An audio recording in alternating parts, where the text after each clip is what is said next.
Good day, Kamaster! Welcome sa Battery Master TV. Sa video na to, tuturuan ko kayo kung paano gamitin ang battery analyzer na LANCOL para dito sa battery. Ito po ang itsura ng ating battery analyzer na brand ng LANCOL. Ito po, ayan. LANCOL siya. Bagong bili ko lang ito. Sa mga gustong mag-order nito, punta lang kayo sa link na binigay sa video ni Battery PH. Doon po kayo mag-order kasi ako hindi ko na ilalagay dito ang link sa video na to. Okay? Yan, LANCOL po ang brand nito. So yan ang itsura niya. Malaki po ang kanyang clamp, yung positive at negative na alligator clip. Okay? So ngayon, paano nga ba mag-battery analyzer sa ating baterya? Unang-una, nagagawin natin, siyempre, ikakapit natin itong ating battery analyzer dito sa positive. Ayan. Ito naman sa negative. Ayan. Kaya kung mapapansin natin, 12.5 volts ang reading sa voltahe ng battery na to. So ngayon, paano ba natin malalaman ang sisi niyan?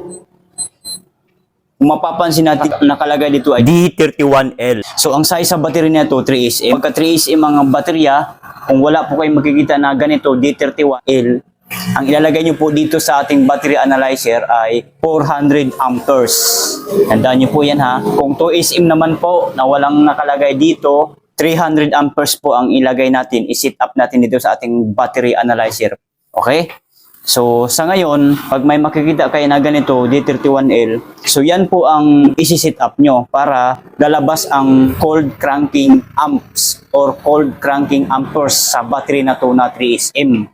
So, isi-set up natin. Paano ba mag-set up ng ating battery analyzer? Sa mga bago po na gustong matuto, panoorin niyo po itong video hanggang dulo kasi may matutunan po kayo nito. Pero sa mga marunong na gumamit nito, so, pwede na po kayo mag-skip sa ating video. Okay? So, start na tayo. So, assuming na nakagabit na itong battery analyzer sa ating battery, pipindutin lang po natin itong OK. Pagkapindot ng OK, yan, may nakalagay diyan battery test. Pindutin pa rin natin itong OK. Yan. And then, nakaselect sa number 1, regular flooded. So, papalitan natin or ililipat. Dito natin ililipat sa number 5 sa EFB. So, paano ba natin ililipat yan? Kung mapapansin nyo itong dalawang arrow sa itaas at sa ibaba, itong sa ibaba po ang ating pipindutin. Tingnan nyo po. Yan. Ba, lumilipat siya.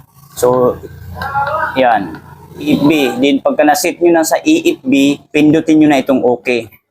Yan. So, iba-ibang litra ang lalabas dito. I mean, pwede nyo pong palitan. Sinisit up ko na kasi yan. Nilagay ko na kanina sa GIS. Pero hindi lang yan GIS. Marami pong lalabas yan. Ipakita ko sa inyo. Kung gusto nyo ilipat, pipindutin nyo lang itong dalawang arrow up and down. Titigan nyo po ng maigi. Huwag kukurap. Oh, see, lumilipat, di ba? Sa GIS tayo magbe-base. Babalik tayo sa GIS. Ayan. Pagdating nyo dito sa GIS, pindutin nyo na itong OK. Ayan. Pag pindot ng OK, may lumalabas dito na numbers at liters. So, ang titingnan nyo po ito, D31. Huwag nyo na isali itong L kasi wala pong nakasulat dito na L. D31 lang po siya. 65 D31 GIS. So, dito, walang nakalagay na 65 D31L lang siya. So, yan po ang inyong nahanapin. Kung gusto nyo naman maghahanap yan, ilipat-lipat nyo yan. Dito pa rin kayo sa arrow na itong up and down. Maglipat-lipat yan siya. Ayan. Marami siyang maglipat-lipat siya. So, ibabalik lang natin sa 65 D31. Ayan po. Then, pagka andyan na yan, pipindutin nyo na itong OK. Para i-testing na niya ang ating battery. Ayan, testing siya. Ayan, kung mapapansin nyo, ang SOH niya 100%. Ibig po sabihin ng SOH, state of health, 100%. Ang CCA niya, cold cranking amps or cold cranking amperes ng battery, 565 cca. So, ang nakalagay po dito ay good battery. Ang state of charge naman niya ay 98%, 12.59 volts. Ang internal resistance niya, 5.30 ohm. So, good battery, kaya pang mapa-start ang sasakyan dito sa battery na to kasi 565cc pa siya. Pero kung mag 400cc na to, malabo na pong ma-start ang sasakyan. Ito ay second hand lamang na battery. So, balik tayo. Ayan.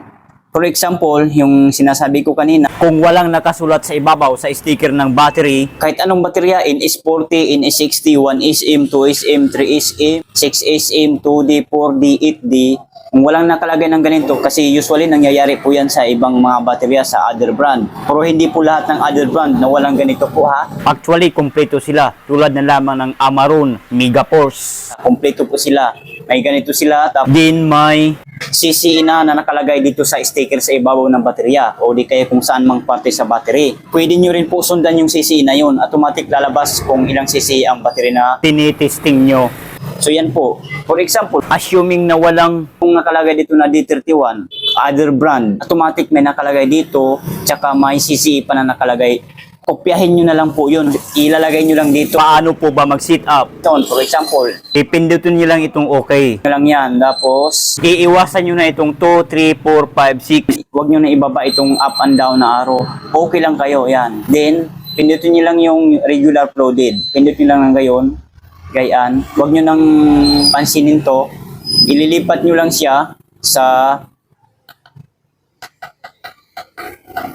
yan. Ililipat nyo siya sa number 1 kasi up to 10 to eh. Hindi nakalagay dyan CCA. Then pagka nakita nyo na yung CCA, i-okay nyo lang ito. Ayan. Nakalagay po dyan ay 500 amperes. So bawasan natin siya. Ito lang sa baba, itong down na arrow kung magbabawas kayo. Dito naman sa itaas, sa up na arrow, pag pandagdag, magdadagdag kayo. Ayan. Dito naman, pababa, babawas tayo. Gawin natin siyang 400 amperes. Ayan, 400 amperes CCA. Kasi ang 3SM na baterya, ang katumbas po nito ay 400 amperes. Tatandaan po natin ha. Pero kung 2SM naman po ang baterya ninyo, 300 amperes po. For example, itong baterya na tinitester nyo ay 2SM lang to. So ang ilagay nyo po dito ay 300 lang po. Yan, 300 amperes po yung ilalagay. Kung 2SM po ang baterya na to. Sa case ngayon, ang na-battery analyzer natin ng baterya ay 3SM po ito. 3SM po ang size o sukat sa battery na to. So gawin natin siyang 400 amperes. Ayan. Pag nasa 400 amperes na kayo, na-set up nyo na ng 400 amperes, syempre, pipindutin nyo na itong okay. Ayan. Tingnan nyo po ha. Ayan. Para magti-testing siya. Ayan. Then kung mapapansin nyo, ayan. Tsaka yung kanyang ilaw nasa green. So ibig sabihin, nagpapawatig po pagka ganyan, good ang battery. Good battery. Yun lang. Sana nag-gets nyo po ang ibig kong sabihin or sana may natutunan kayo dito sa ating video ngayon kung paano gamitin itong ating battery analyzer. Okay? So tatanggalin na natin.